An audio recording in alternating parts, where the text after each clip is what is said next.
Ser Podcast.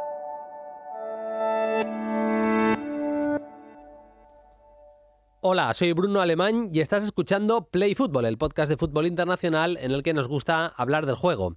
Primer episodio de mes. Esta semana vamos a recordar al gran Dejan Savicevic con Javi Roldán en la sección Genios Olvidados. Hablaremos con Martina Galucci de dos partidazos que se han jugado este finde, Liverpool, Manchester City y Boca River, y vamos a cerrar con la previa de la Nations League. Looking for the 1-2, Balotelli drops Aguero, he can win it, oh, he's won the title, surely for Manchester City. Arretra Pirlo, anche lui la rincorsa, colpisce la palla, cucchiaio di Pirlo in gol. Pirlo realizza prendendosi non poche responsabilità. Uno de los goles que tengo marcados en mi recuerdo, en mi infancia futbolera, es el que le marca Dejan Savicevic a Zubizarreta en Atenas, en aquella memorable final de la Champions en 1994, en la que el Milan de Capello barrió al Barça de Cruyff, ganándole por 4-0. Aquel tanto de Savicevic era el 3-0, nada más arrancar el segundo tiempo. La reacción de Zubizarreta fue rotunda. Si habéis visto el partido seguro que la recordáis. Un tipo que era tranquilo, con ascendente dentro del vestuario muy claro, como era Zubizarreta, pero siempre sobrio. Recogió con rabia el balón de dentro de las mallas de la portería azulgrana y pegó un balonazo sin rumbo aparente para la pelota, en una imagen de desesperación pura del futbolista azulgrana. El gol sentenciaba el partido y empezaba a enviar la Copa de Europa con destino a Milán. Era la primera Champions tras el adiós de Arrigo Sacchi y aquel Milan de los holandeses.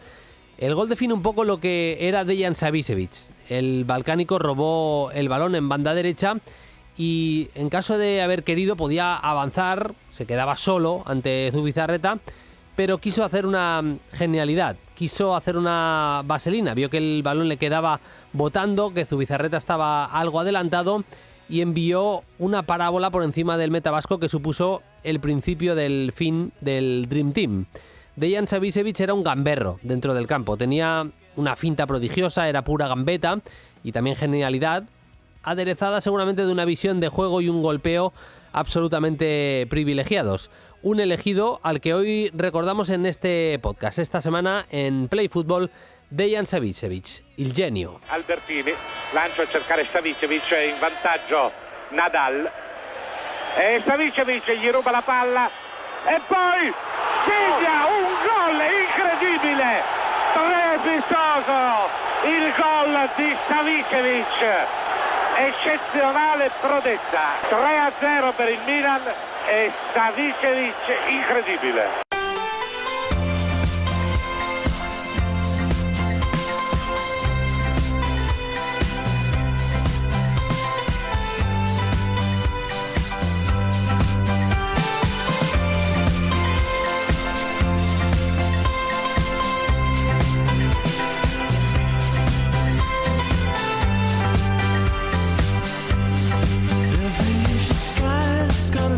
Primer lunes de mes, vamos con nuestros genios olvidados de este mes de octubre. Lo hacemos de la mano del gran Javi Roldán, @JaviHipo en Twitter. Estoy seguro que le seguís, pero si no lo tenéis que hacer todos. Hola Javi, ¿qué tal? Muy buenas.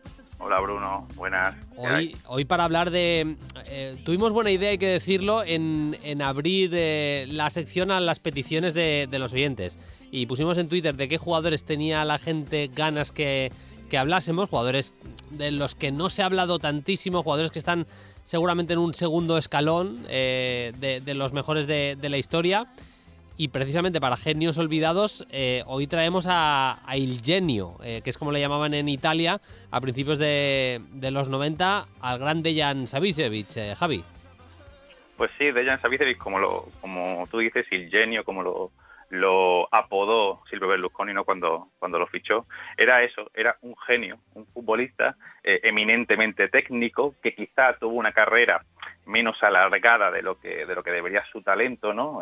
Por lo menos en años de jugador top, pero los años en los que estuvo le sirvió para sus equipos, tanto Estrella Roja como el AC Milan, ser campeones de Europa. Así que con él como estrella, ¿no? Como dijo Capello, él era un jugador que jugaba a mi juicio era un segundo delantero, un media punta, ¿no? Que flotaba allí cerca del área, porque era un asistente. Regateaba mucho en corto y después asistía. Tenía gol, tenía desplazamiento en largo, pero no solía bajar ni en Estrella Roja ni en AC Milan, no solía bajar del centro del campo hacia atrás, sino que se relacionaba más con el ataque, con la última jugada, con la asistencia, con el regate, aunque también, ¿no?, en el AC Milan tuvo que adecuarse un poco a aquel 4-4-2 zonal, ¿no?, de Capello, y a veces jugaba más que el segundo delantero también en banda derecha, pero no era un jugador físico, era un jugador que tampoco se cuidaba demasiado en exceso, ¿no? Tenía también lesiones, era un jugador muy fino, ¿no? Capello, por ejemplo, lo comparó más tarde con Paulo Dybala, y creo que no está desacertada la comparación, porque era ese tipo de talento, ¿no? De talento que volaba libre en aquellos equipos tan móviles de los 90 y de los 80. Sí, tenía esa zancada además importante a la hora de conducir. Sobre todo yo destacaría eso, la visión de juego, esa capacidad para regatear y luego tirar el mejor pase cuando todavía había mediapuntas y los mediapuntas podían tener su espacio en el fútbol mundial para conducir, para pensar en jugadas. Y además lo que dice Javi, tenía un gran golpeo de pelota, aunque yo insisto, seguramente la visión de juego sea lo mejor de un futbolista que tuvo algunos momentos, yo creo que icónicos en su trayectoria, en su carrera. Para empezar, el Mundial Juvenil que gana la ya extinta Yugoslavia en Chile en 1987, era una Yugoslavia brutal, en la que formaba parte Savicevic, pero en la que estaba Robert Prosinecki, estaba Boban, Panchev también. Al final era un auténtico equipazo. Davor Šuker y Mijatovic también en aquel equipo. No me extraña que ganaran el Mundial, porque era una generación absolutamente bestial en la que igual Savicevic, igual te digo, no destacaba tanto como luego su carrera sí que nos mostraría, Javi. Sí, aquella selección de Mirko Josic, en principio no era, para el que conozca un poco de historia del fútbol, no era una sorpresa que Yugoslavia, la extinta Yugoslavia, porque ahí recordemos que todavía estaban las 6 repúblicas juntas, el talento de la escuela de la zona del Danubio, ¿no?, de Yugoslavia ya se había demostrado tiempo atrás, de los 70 ya era un equipo potentísimo, ¿no? Así que ahí fue, a finales de los 80, esa regeneración, ¿no?, del equipo, y como bien dices, tantísimos talentos como Prosinecki, que en aquel Mundial de Chile fue Balón de Oro, Boban, que fue Balón de Bronce, Savicevic también, todos los que después salían en el núcleo fuerte de la Yugoslavia y de la Estrella Roja, ¿no?, que a inicios de los 90 que conquistaría Europa. Así que un equipo muy técnico, muy de escuela yugoslava, también un equipo que explotaba muy bien el contragolpe. De hecho, ahí Prosinecki, box to box, Savicevic, jugador de desenlace, de zona de finalización o zona de aceleración, para dar siempre ritmo y con esa movilidad y con esa asistencia. Así que un equipo muy compensado, sobre todo técnico, que se impuso a la República Federal de Alemania en aquella época, ¿no? En la final del Mundial, ya digo, una selección de Mirko Josic, también un entrenador histórico, ¿no?, para que conozca un poco el fútbol eslavo, un entrenador histórico de las inferiores de Yugoslavia. Él empieza su carrera en el Budućnost, lo firma el Estrella Roja. El Estrella Roja era un gran equipo en aquella época, y me apetece hablar de aquel gran equipo, de aquel gran Estrella Roja que se proclama campeón de Europa. Hablamos hace unos años con Velo Dedici sobre aquella todavía Copa de Europa, no se puede llamar Champions porque tenía todavía el nombre antiguo en el 91, en aquella final contra el Marsella. Fue un partido con muchísima amiga, a pesar de que empataron a 0, pero me apetece hablar de aquel Estrella Roja que se proclamó campeón de Europa, pero que tenía un auténtico equipazo, Javi.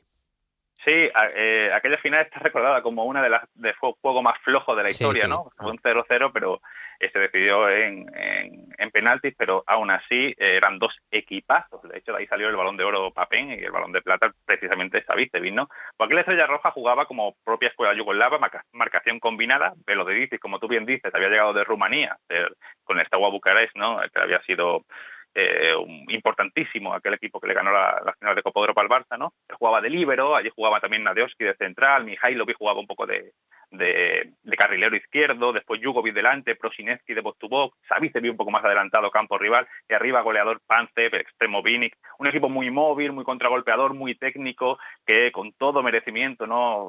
Pasó todas las fases con una participación estelar de Savicevic, no flotando como a él le gustaba siempre. Él era zurdo, no sé si lo he dicho, pero él era zurdo y flotaba por la zona derecha, le gustaba mucho caer esa zona, ¿no? Entonces, en aquel fútbol que no era tan posicional como llegaría después de los 90, ¿no? Con la zona y con Johan Cruyff en el Barça también, la zona por parte de Saki y Johan Cruyff por el juego posicional y Louis van Gaal, pues él estaba muy cómodo, Savicevic, y aquel Estrella Roja triunfaba y brillaba mucho, ¿no?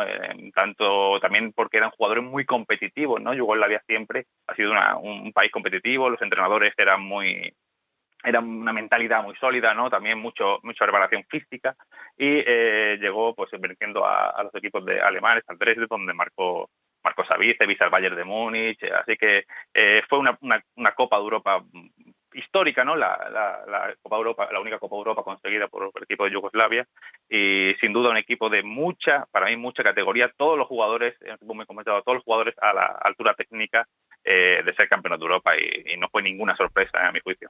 Es que, bueno, Prosinecki, yo creo que solo por las lesiones, o básicamente al menos por las lesiones, no tuvo la carrera que muchos esperaban, pero fíjate la carrera de tantos jugadores ahí, ¿eh? Mihajlovic, con la trayectoria que tuvo especialmente en Italia, el propio Jugovic, campeón con aquella Lazio, Belodedici, que tuvo papel importante también en el Valencia en los 90.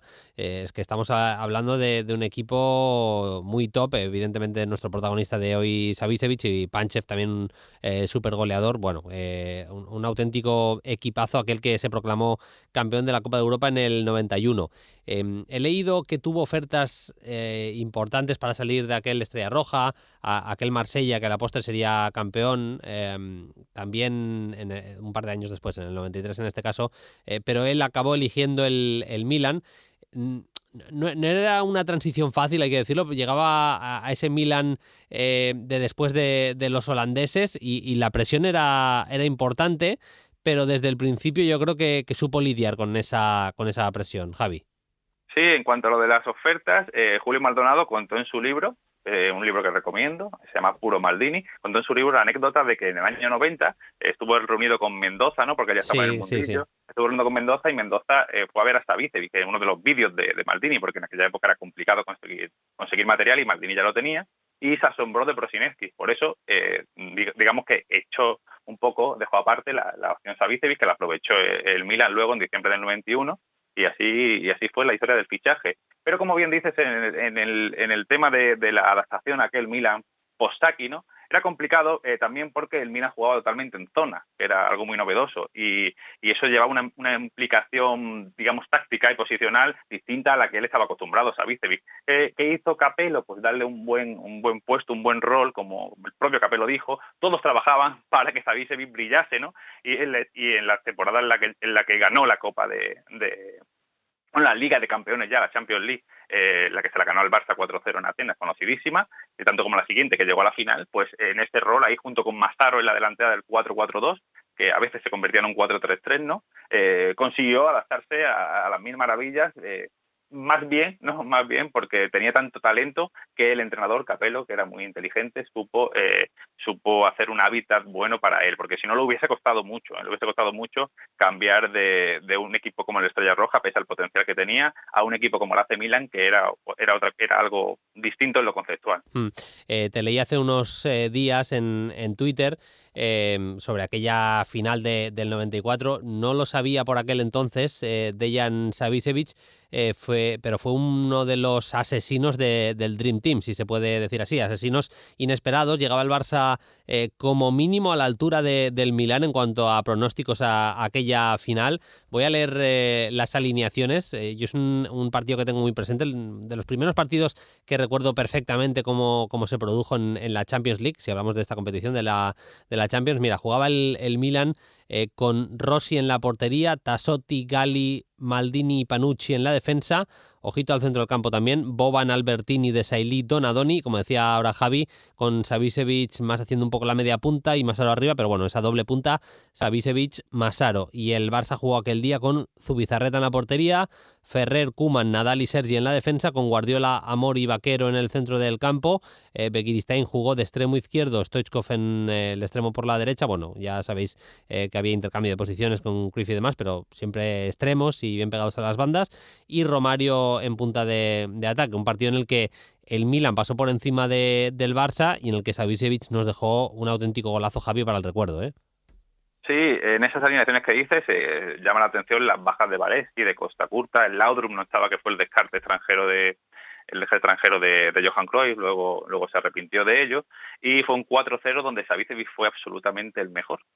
La marcación de Cruyff era una marcación de patrón mixto, quiere decir que guarda en la zona, pero siempre hay un jugador que cuando entra su hombre emparejado, entra a la zona, pues lo persigue, ¿no? Así fue Nadal. Y Savicevic ciertamente le hizo el partido imposible a Nadal, ¿no? Y el primer gol fue una asistencia suya, Masaro, después de una jugada individual sorteando al propio Nadal, y después hizo otro golazo mítico, el 3-0, una vaselina, ¿no? Después de quitarle también de balón a Nadal, una vaselina Zubizarreta con la izquierda desde la esquina del área, que lo llevó a los altares, ¿no? Ahí ya fue, digamos que ese es el partido por el que realmente se recuerda a Savicevic. Ese es el nivel de Savicevic que mostró en ese partido, pese a que luego en las otras temporadas, siempre por eso, como he dicho al inicio, por su físico muchas veces, ¿no? Y por su mentalidad también le pesaba mucho.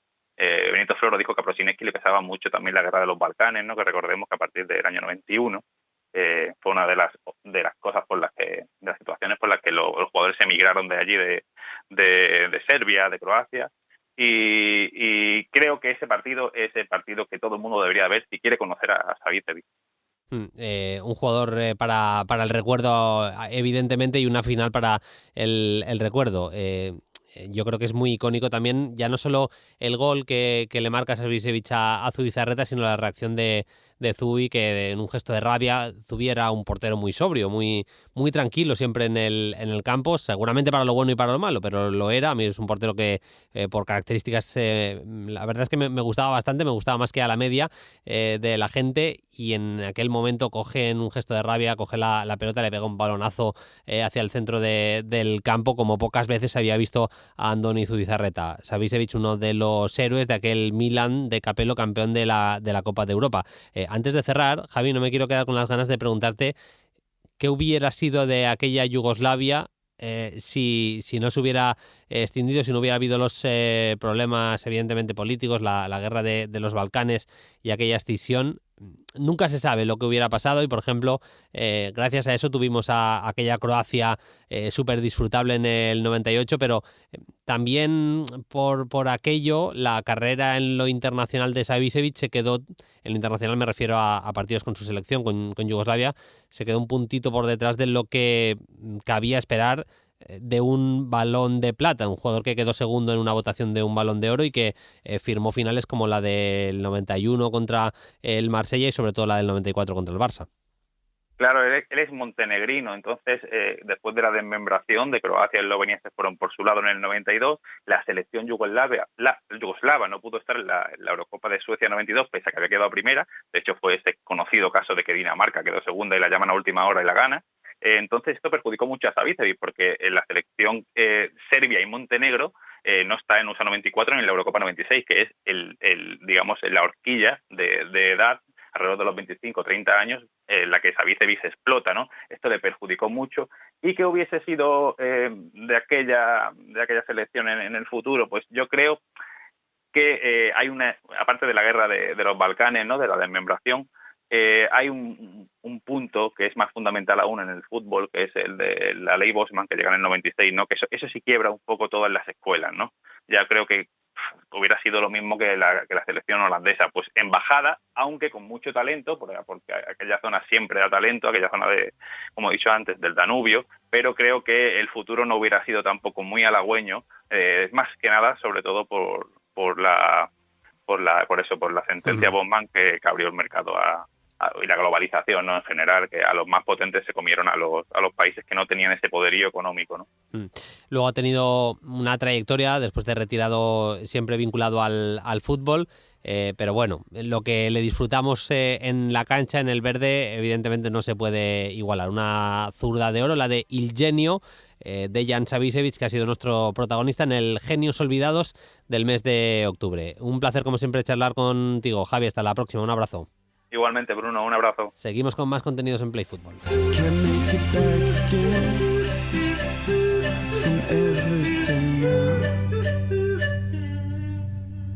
Play Fútbol. Hoy quiero ir a encontrar todo lo que hay dentro de mí. Acaba de anunciar el Canto del Loco que vuelve. Bueno, lo acaban de insinuar y bueno, nuestro mini homenaje. No es el tipo de música que oímos habitualmente en Play Fútbol, pero bueno, ¿quién no ha escuchado música de esta gente? Martina Galucci, ¿qué tal? Muy buenas. Hola Bruno, ¿cómo va? ¿Todo bien? Todo muy bien. Tú eres más, me parece, de Joaquín Sabina, me parece que me decías también de Fito y Fitipaldis y tal. Igual el Canto del Loco te suena un poco menos, ¿no? Voy a tener que inflexionar en el tema, pero me voy a poner al día, prometo. Bueno, yo creo que tienes buen gusto y que incluso tu gusto es superior al de El Canto del Loco, ¿eh? Me parece que hay alguna canción que está bien, pero bueno, es que claro, aquí en España es súper típico, es algo que todo el mundo ha escuchado alguna vez. Bueno, vamos con tres contenidos como siempre, con Martina Galucci de lo mejor del fin de semana, bueno, y enfocándolo también un poquito a los próximos partidos internacionales. En unos minutos estaremos con Aritz Gabilondo y con José David López hablando un poquito de esa Final Four de la Nations League, pero con Martina Galucci vamos a tratar el Liverpool 2, Manchester City 2, el superclásico argentino River Boca, que acabó con victoria del equipo de Marcelo Gallardo de River por 2-1, y lo vamos a enfocar también a las eliminatorias sudamericanas, que empiezan a estar bastante picantes también de cara a la clasificación para el Mundial. Si te parece, Martina, empezando por ese partidazo que fue el Liverpool 2, Manchester City 2. Yo escribía que más que un partido fue un regalo, que nos envolvieron, nos pusieron bonito Jürgen Klopp y Pep Guardiola, y fue un partido impresionante, que acabó 0-0 en la primera parte, pero que tuvo un segundo acto, un segundo tiempo divertidísimo, lleno de alternativas, de ocasiones, goles de Mané y Salah para el Liverpool, goles de Foden y Kevin De Bruyne para el Manchester City, y no sé con qué te quedas. A mí me gustó mucho la primera parte del Manchester City, mucho, cómo embotelló al Liverpool en su propio campo, cómo supo presionar, cuándo robar, y es verdad que le falló seguramente el remate en el primer tiempo al equipo de Guardiola, como en París en la Champions, pero realmente me volvió a convencer bastante, sobre todo el primer acto, el primer tiempo del City.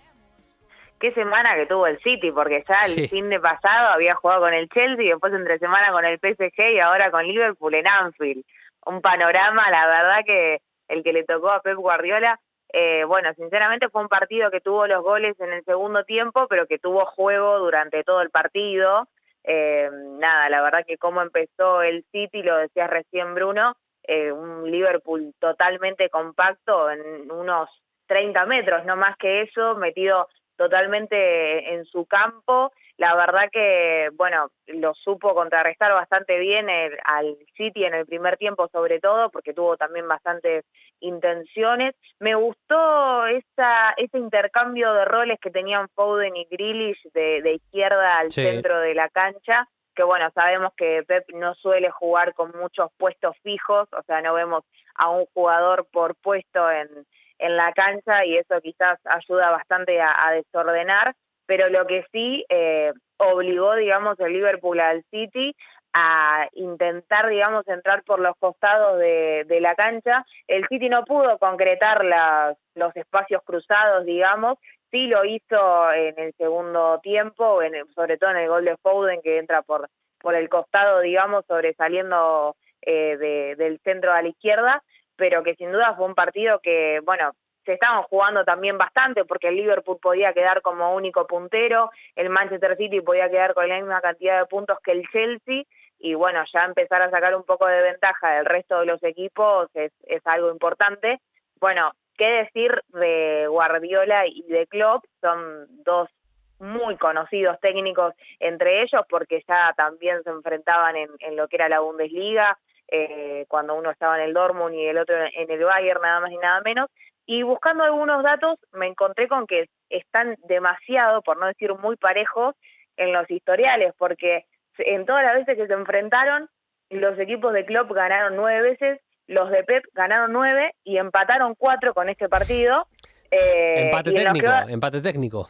Sí, y lo que va de la Premier, lo mismo, el City ganó 5 veces, el Liverpool 5, y con esto son los otros 4 empates. Así que bueno, claramente muy parejo el juego de ambos y lo reflejan los resultados.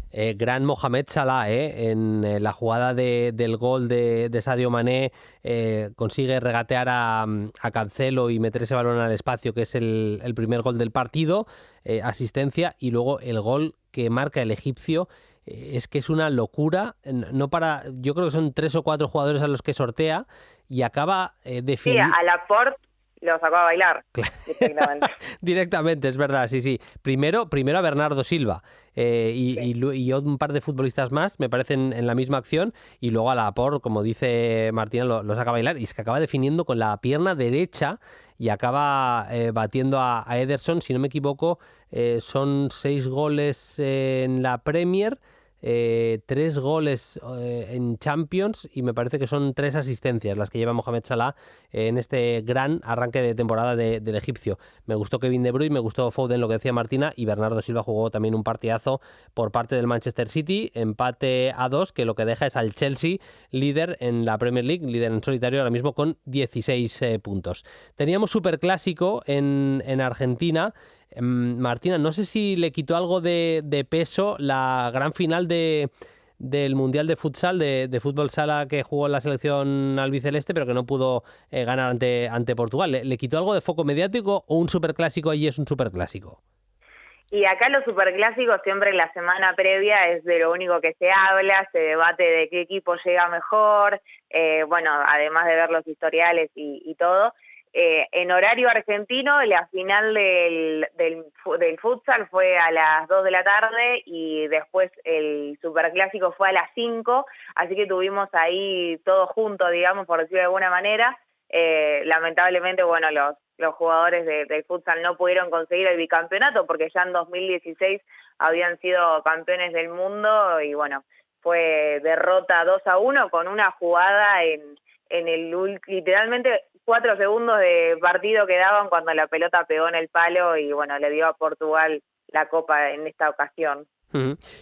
Ganó River por 2-1 a Boca Juniors en el Superclásico. Te leía, y es una historia curiosa, el muñeco Gallardo salió a dirigir con una corbata idéntica a la que usaba la Bruna cuando entrenaba a River. Sí, sin duda sorprendió a todos. Bueno, la verdad es que se estuvo rumoreando mucho sobre qué pasaba con Gallardo en estos días por aquel no ofrecimiento, sino bueno, estar, digamos, en carpeta para el Barcelona. Justamente el viernes dio una conferencia de prensa, le preguntaron sobre algún llamado del Barcelona, tardó unos segundos en responder y dijo que si lo llamaron o no, que no iba a cambiar en nada porque su deseo era seguir en River hasta diciembre, que él tiene contrato hasta ese momento. Se habló de una renovación, ahora también en diciembre cambian los presidentes en River, el oficialismo le propuso renovar, él todavía no contestó, así que este puede llegar a haber sido el último superclásico dirigido por Gallardo para River. Un superclásico marcado por la expulsión de Rojo en el arranque del partido y por un gran Julián Álvarez, que no sé si también, Martina, puede ser el último superclásico de un Julián que empieza ya a poner con el catalejo su mirada en el fútbol europeo, supongo. Sí, sin duda, siempre hablamos de las jóvenes estrellas de Argentina y lo poco que duran, digamos, acá, porque siempre son rápidamente captadas por equipos grandes de Europa. La verdad es que, bueno, fue lamentable para Boca lo de Rojo, porque ya a los 15 minutos del primer tiempo dejó a Boca con 10 jugadores, fue una doble amarilla. La verdad que, bueno, justo esos primeros 15 minutos del partido fue, digamos, muy picado porque hubieron 6 faltas en total, una fue de River y después 5 de Boca, La verdad es que también condicionó mucho esto porque salió Cardona, que es un jugador bastante creativo. Bueno, ya a los 25 minutos llegó el gol de Julián Álvarez, que también Rossi el arquero de Boca queda bastante expuesto, porque bueno, justo en ese momento al arco de Boca le daba el sol, así que la pelota tomó como una parábola, digamos, bastante particular, que se le terminó metiendo al arquero de Boca dentro del arco. Y bueno, después ya la verdad es que River lo dominó todo el primer tiempo. Después también, bueno, a los 43 pega también el segundo gol de Julián, con una muy buena presión de River en salida, una asistencia de Simón, que es otro juvenil que también está tomando cada vez más minutos en River. Y ya para el segundo tiempo la verdad que fue mucho más pasivo el partido. River jugaba tranquilo sabiendo que tenía a un jugador de más. Y bueno, también la característica, digamos, de esto es que en Argentina volvieron los hinchas después de más de 1 año y medio, desde marzo que no había gente en las canchas, con un 50% del aforo. La verdad que si ves las fotos del Monumental parece que había más gente. Y bueno, y River ganó de local contra Boca por el campeonato después de 11 años que no ganaba en el Monumental, y de los 5 clásicos que se jugaron en el año entre Boca y River, este era el primero que ganaba River también, así que fue bastante importante para toda la gente del Millonario. Victoria importantísimo, como dice Martina, para River Plate. Y vamos a cerrar con un poco de vista panorámica de lo que tenemos en las eliminatorias estas semanas después del bochorno del Brasil-Argentina que se suspendió.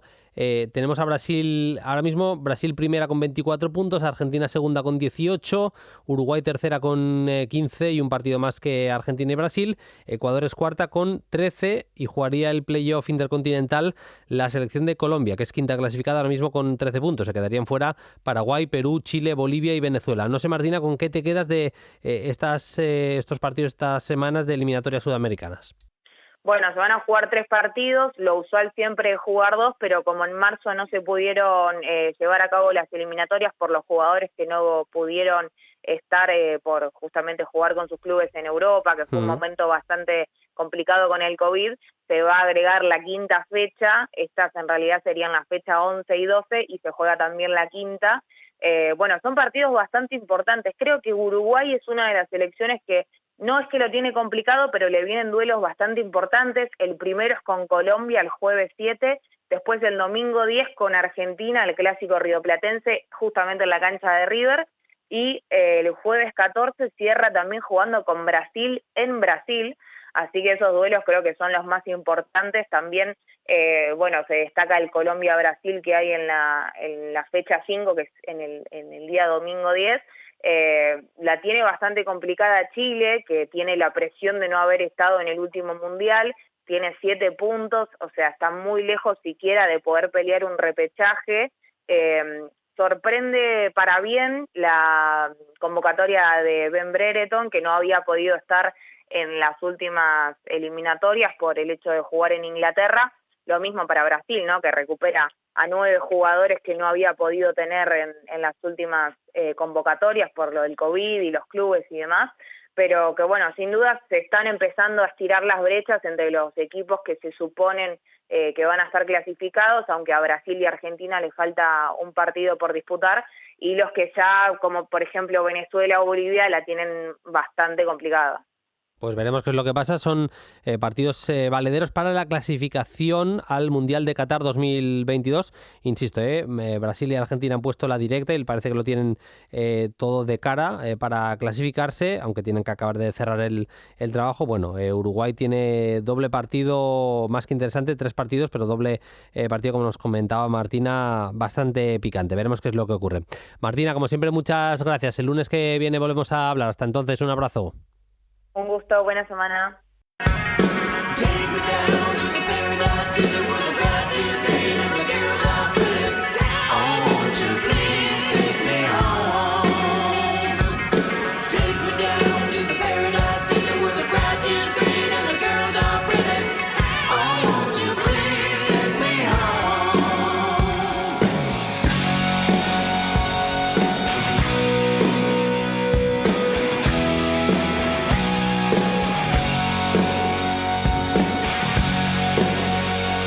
hemos avisado que íbamos a cerrar hablando de la Nations League. Tenemos parón por jornada internacional de selecciones y tenemos ya la Final Four de la Nations League. Va a ser la segunda que se dispute. Portugal es de momento el único campeón que ha tenido este torneo. Tenemos el miércoles a las 9 menos cuarto un Italia-España, 9 menos cuarto. Lo damos evidentemente en directo en Carrusel Deportivo. Y el jueves a la misma hora, segunda semifinal, la que va a enfrentar a Bélgica con Francia. Reedición de la última semifinal del Mundial, ni más ni menos. Vamos a contaros qué podemos esperar de esta Final Four con dos grandes como son Aritz Gabilondo y José David López, que ya me escuchan. Hola David, ¿qué tal? Muy buenas. Muy buenas, Bruno. Con ganas de Europa League, iba a decir de Europa League, de Nations League, supongo, ¿eh?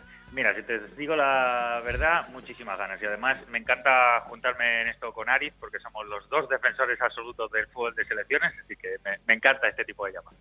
Por ahí está el otro gran defensor. Hola Aritz, ¿qué tal? Muy buenas. Hola, ¿qué tal, chicos? Muy buenas. Además vas a tener la suerte, si no me equivoco, de poder vivir in situ el torneo, ¿verdad? Sí. Miércoles vamos para allá, iremos a la semifinal Bélgica-Francia y luego la final sea la que sea, o sea que disfrutaremos. Por cierto, que relacionado con esas semifinales, en el diario AS, mañana martes, estamos publicando el podcast el lunes, mañana martes vais a poder leer, no puedo dar el nombre todavía, creo, bueno, una entrevista muy interesante relacionada con la Final Four de la Nations League. ¿Lo podemos dejar así, Aritz? Sí, bueno, un seleccionador de los cuatro. Vale, un seleccionador de los cuatro, ¿vale? El torneo, pues uno de ellos va a estar en el AS el martes. Bueno, pues yo creo que hemos dado bastantes pistas y que está bastante de actualidad, por lo que sea, pero está bastante de actualidad además. Bueno, vamos al lío. Tenemos primero ese partido entre España e Italia. España se mide en la campeona de Europa.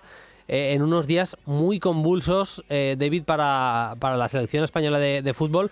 Para empezar por la lista que da Luis Enrique, yo lo defiendo muchísimo más que la media, Luis Enrique, y más por lo que nos ha enseñado, pero reconozco que hay cosas que me cuestan mucho de explicar de la lista de Luis Enrique, pero es que además es que se le van cayendo jugadores, se le van cayendo futbolistas por lesión, y me da la sensación que riza un poquito más el rizo, llamando a futbolistas primero como Bryce, que a mí es un jugador que me gusta, pero yo que sé que hay igual jugadores que están por encima de su nivel, seguro, vaya, al menos a mí me lo parece. Sergi Roberto, yo no quiero pecar de hacer las listas de convocados solo en función del nivel de los jugadores, porque Luis Enrique quiere una cosa muy concreta de sus futbolistas, pero igualmente llega un punto que llama mucho la atención, que al menos a mí me da la sensación que lo que quiere es sobre todo que el grupo, como grupo y colectivo, no se le escape de las manos, sobre todo, vaya. Sí, al final Luis Enrique siendo él mismo. Se cuestionarán nombres, la identidad en su estilo, pero él tiene toda la identidad del mundo. Justamente es el que más personalidad tiene, el que más claro tiene lo que quiere, por lo menos eso es lo que traslada con las decisiones que toma siempre en las convocatorias. Coherencia máxima, siempre confía en futbolistas que a él le dan la confianza, que vayan a crear grupos, que avalen de alguna manera un poco su fisonomía, así que es su selección, ni más ni menos. En ese sentido, que creo que más allá de lleve a quien lleve, siempre va a ir en una pauta más o menos a lo que él busca, y defensor de ese tipo de valores es lo que al final va a llevar. No se corresponde muchas veces con los jugadores que pensamos que están en mejor nivel, él busca más un grupo coherente a su idea y no responde tanto a jugadores que a lo mejor nos puede parecer que llevan un tiempo mereciendo por rendimiento, por nivel, por regularidad, incluso por tener a lo mejor incluso un momento concreto de la temporada en el que están que se salen, pues ese tipo de cosas ahora mismo no aparecen. Evidentemente, más allá de los lesionados, que hay muchos, había muchos previos a la convocatoria, mucho más después incluso de la convocatoria, yo creo que definitivamente no puede llegar a España en peor momento, porque primero le toca contra el actual campeón de Europa, que lo tiene clarísimo. Le pasa justo lo contrario que España. Encontró su fisonomía en los últimos meses y verdaderamente llega en el mejor momento. No tiene tantos lesionados como España, encima juega en casa. Verdaderamente lo que tiene España ante sí es una utopía intentando encontrar resultados. Y yo creo que Bruno, simplemente lo de Luis Enrique, lo que más me llama la atención a mí particularmente es que experimenta todavía, y en este caso no había que experimentar, porque lo que hay que llevar es un grupo para jugar una Final Four, que es bastante diferente a jugar una fase de clasificación. Hay muchos futbolistas que podrían estar, cada uno tiene los suyos. No sé, Aritz, qué nombres te vienen a la cabeza. Yo creo que jugadores como Brahim, como Luis Alberto, con las bajas que había en el centro del campo, incluso sí. Fabián está jugando muy bien con el Nápoles también. No sé quién te falta a ti y cómo justificas que Luis Enrique tenga esa mirada tan diferente igual a la del resto de la gente. No sé, ir en contra de la mayoría puede ser un argumento, pero bueno, espero y entiendo que no quiera ser así. Yo hay 4 nombres, además lo escribí el otro día, que me parece que tiene poca justificación que no esté. Uno es Ander Herrera, que creo que, bueno, siendo titular en el PSG, con el gran arranque, salvo el otro día frente al Rennes, que está haciendo el club parisino, y además él jugando bien, era obligado casi que estuviera, aunque es verdad que hace mucho tiempo que no está. Brahim, sin duda, pues Brahim es una de las sensaciones del fútbol italiano ahora mismo. Es que además lo está demostrando con continuidad en la Champions también, y no es el jugador intermitente de antes. Yo creo que ha dado un salto de calidad incuestionable. Luis Alberto, el que viera el otro día el derbi de Roma, pues es que está a un nivel excelso, y no este año, ya lleva unas temporadas siendo el líder indiscutible del Lazio, ¿no? Y creo que no ha tenido el respaldo en cuanto a convocatorias que ha merecido. Y luego el otro es Fabián, vamos, con el Nápoles tal y como está en la Serie A, y además un jugador que ha contado se lo llevó a la Eurocopa, aunque no tuvo muchos minutos, pero bueno, ha sido un jugador que ha contado con él, y si ha contado antes y no cuenta ahora, pues de verdad no tiene ningún sentido. Entonces, bueno, es verdad que siempre jugamos mucho a ser seleccionadores, que cada uno tiene su visión, pero yo creo que esos 4 jugadores tenían que estar sí o sí en la lista. Yo soy muy de Fabián, es verdad que se le vio muy tieso en la Eurocopa, que cuando los minutos en los que salió no estuvo bien, pero claro, ponerle la cruz en ese momento y que arranque bien la temporada y no contar con él, además que está jugando de medio centro también, que le puede abrir otra posibilidad incluso si ve que Busquets no está bien, si se lesionara Rodri. Bueno, a mí me parece que es una vía que conviene no desperdiciar seguramente. Bueno, y luego estímulos positivos. A mí me apetece mucho lo de Gavi. La irrupción de Gavi ha sido más que positiva, de lo poco que salvar evidentemente del Barça en las últimas semanas, y Jeremy Pino evidentemente que con Danjuma están siendo, David, tú estás, lo comentamos el otro día en el play de la Champions, están siendo de lo mejor del Villarreal, y Jeremy, yo tengo ganas de verle en la absoluta, vaya.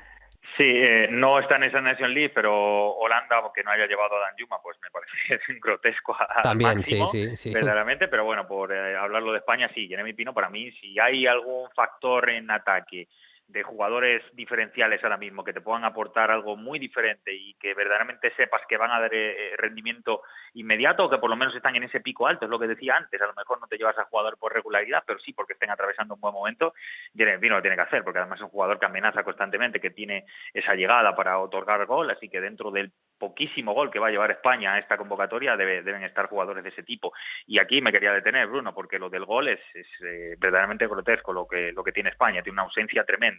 No va a estar, lo digo así mentalmente porque no tengo la lista delante, pero no tenemos un delantero fijo, 9 de ningún tipo. No es que lo quiera Luis Enrique, creo que no lo quiere llevar, pero por ejemplo si nos caen jugadores como Dani Olmo, que en algún momento de la temporada pasada pues fue fundamental en ese rol, por lo menos detrás de los delanteros.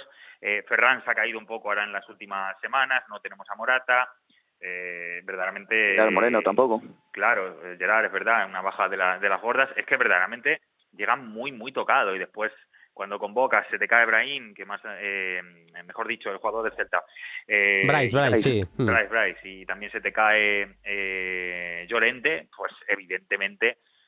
verdaderamente está súper tocada la selección española, y más allá de los nombres que podemos echar de menos o pensar que quizás se merecían el momento, yo sigo diciendo que el grupo más o menos sigue en la misma línea, la columna más o menos la sigue teniendo clara Luis Enrique, pero los experimentos siguen llegando, y para mí hay una gran diferencia entre lo que es un partido clasificatorio y un partido amistoso y llegar aquí a Nations League, porque aquí han llegado los 4 mejores, porque aquí vas a dar el do de pecho ante los mejores ahora mismo de Europa. Y ya no solo está en juego que ganes el título, no, que ahora mismo España creo que es la que menos pinta ahora mismo aquí de los 4, como la que menos opciones tiene realmente por ser campeona. Puede pasar cualquier cosa, pero sobre todo es la imagen que puedes dar. Y ahora mismo la imagen de España en la Eurocopa se vino arriba, se levantó bastante respecto a lo que imaginábamos, más allá del juego, más allá de resultados puntuales que nos llevaron hasta ahí. pero tenemos mucho que perder en la National League, tenemos mucho que perder porque nos vamos a enfrentar a selecciones que están mucho más curtidas, más cuajadas y con una sensación mucho más positiva ahora mismo que España. Yo la esperanza que tengo es que contra grandes equipos siempre hemos visto la mejor versión, con Luis Enrique en el banquillo y cuando menos lo esperábamos, España le mete 6 a Alemania, en la Eurocopa hizo un partidazo, para mí el mejor partido de todos con bastante diferencia contra Italia. Es verdad que hay muchos jugadores de aquel equipo que no están, pero la esperanza que me queda es esa. ¿Qué Italia nos vamos a encontrar, Aritz? Bueno, es que lo decíamos antes, que es un bloque parecidísimo a lo que vimos en la Eurocopa. Se ha lesionado Immobile y ha entrado a última hora Moise Kean. A esta hora no tenemos confirmado que Pessina tenga un sustituto o quién es el sustituto de Pessina, pero vamos, la lesión del futbolista del Atalanta es grave, por desgracia, y le vamos a ver un tiempo, o vamos a dar un tiempo, mejor dicho, sin verle, pero bueno, es que es ese Donnarumma con Chiellini, Bonucci de centrales. Veremos los laterales quién elige, pero bueno, pueden ser Di Lorenzo y Emerson, por ejemplo, con el centro del campo que no sabemos de memoria, con Jorginho, con Varela y con Verratti, o podría entrar Locatelli por alguno de los interiores. ¿Y arriba qué? Esa claro, es la duda. Arriba yo creo que Chiesa juega segurísimo. Chiesa puede jugar hasta de 9, ¿eh? No solo se ha Claro. lesionado Immobile, se ha lesionado también... Scamacca no está, Sí. que estuvo en el último parón. No está Velotti, que fue otro de los 9 en la Eurocopa, sí. Y, Sí, bueno, con Raspadori no te la vas a jugar, está claro. Raspadori y Moise Kean, bueno, a ver, a mí me gustan y son muy buenos, pero tienen 21 años. Chiesa también, pero me parece que está a un nivel estratosférico. Y ya el otro día frente al Chelsea, en la Champions, jugó en esa posición de 9 y a mí me parece que puede llegar para quedarse en esa posición, veremos. El contexto es muy específico porque jugó la Juve contra el Chelsea claramente a buscarle los espacios, y ahí Chiesa de 9 es que te mata, o sea, es que es un futbolista... a mí me tiene loco Chiesa. A mí me encanta en cualquier contexto. Sí. Yo creo que nos ganó ya en la época de Fiorentina, cuando llegaba el salto definitivo y la Eurocopa acabó de colocarla en nivel muy alto. Ahora mismo, yo creo que seguramente lo suyo es Insigne, Berardi, Chiesa. Ese sería el tridente de Italia. Lo que pasa es lo que digo, casi me encaja más por lo visto en la Eurocopa Berardi por la derecha, Insigne por la izquierda y Chiesa tendría que yo veo eso, 9. Yo veo eso también. Yo veo esa triangulación arriba, ese tridente, sí. Veremos ese Italia-España en el que para mí es claro favorito Italia, clara favorita la selección de Mancini, pero siempre, insisto, ha dado el do de pecho la selección española contra grandes selecciones. Y del otro partido que contamos, Aritz, ¿cómo ves esa reedición de la semifinal del Mundial de 2018 con una Bélgica que parece que poco a poco se va rehaciendo con algunos nombres diferentes contra la actual selección de Francia, que llega con algunas dudas, sobre todo con la decepción importantísima que fue la eliminación con Suiza, a las manos de Suiza de la Eurocopa? ¿Cómo ves el partido? Bueno, hay una baja muy importante, que es la de N'Golo Kanté en Francia, que ya sabemos lo que significa Kanté para el Chelsea y para Francia, ¿no? Y no va a estar, y de repente es quitar como una especie de una carta del castillo de naipes, ¿no? Y quizá lo acuse Francia, que por otra parte ya sabemos el tremendo potencial que tiene arriba, pero bueno, también lo tenía en la Eurocopa y al final se metió un patinazo, quizá el más considerable de todas las grandes selecciones. Y luego lo de Bélgica, pues yo creo que es el equipo que mejor selección lleva, porque ha recuperado a todos, prácticamente los que tenía tocados en las últimas semanas se han recuperado, van a estar y bueno, pues es la Bélgica de siempre. Lo único que falta es Vermaelen, pero bueno, ya en la Eurocopa me pareció casi una osadía y estaba muy por encima del nivel que yo pensaba Vermaelen, y aún así jugó mucho en la Eurocopa. Pero bueno, es la única ausencia mínimamente destacable. Todo lo demás es el equipazo belga de los últimos tiempos, con un Lukaku descomunal, con un De Bruyne que ya le vimos en el partido frente al Liverpool, madre mía, qué partidazo al final, con Hazard que veremos cómo está, con Courtois, es decir, un equipazo que le va a plantar cara a Francia y va a ser una semifinal que podría ser perfectamente la final para mí. Gracias, Aritz, buen viaje, pásatelo bien y disfrútala. Un abrazo. Muy bien, un saludo, chicos. Lo chao. mismo, David, hasta la próxima, un abrazo. Disfruta mucho, Aritz. Bruno, déjame decir una cosa, un pequeño spam. En Teledeporte, la próxima semana va a haber 4 partidos de fútbol selecciones. No son Nation League, ¿vale? Pero son partidos de clasificación al Mundial. 9 menos cuarto todos estos días, viernes, sábado, lunes y martes, Letonia, Países Bajos, Andorra, Inglaterra, Croacia, Eslovaquia y Portugal, Luxemburgo, ¿vale? Ahí estaremos comentando y bueno, para que lo sepa la gente simplemente. Apuntado queda. Gracias, David, un abrazo. Un abrazo, chao, chao. Saludos, chicos, chao.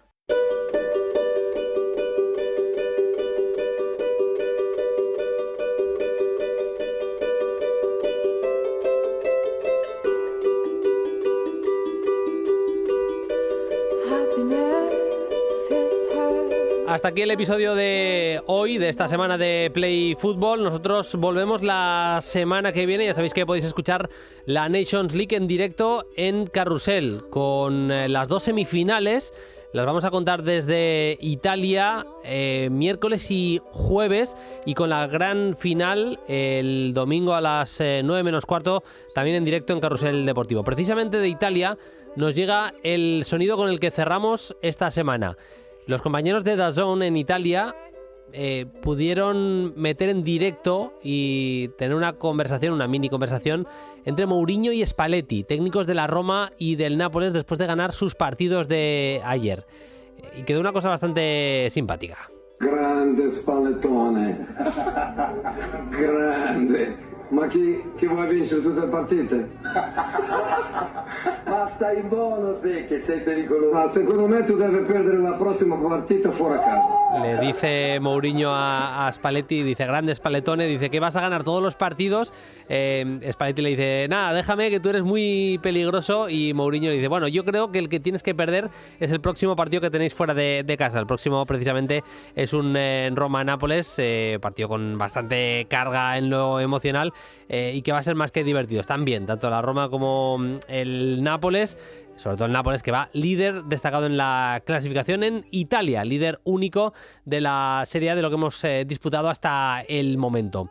Nos vamos, ya sabéis que nos podéis escuchar en Ser Podcast, pero también cualquier plataforma de audio. Estamos en iVoox, en Spotify, en Google Podcast, en Apple Podcast. Podéis elegir, y si nos dais cariño, pues mejor. Nos podéis seguir, suscribiros, dar like a cada uno de los podcasts. Bueno, lo que os dé la gana según en la plataforma en la que nos oigáis. Volvemos el lunes que viene con una entrevista que creo, y con un contenido en la portada que os va a llamar la atención. Hasta entonces, sed felices. Adiós.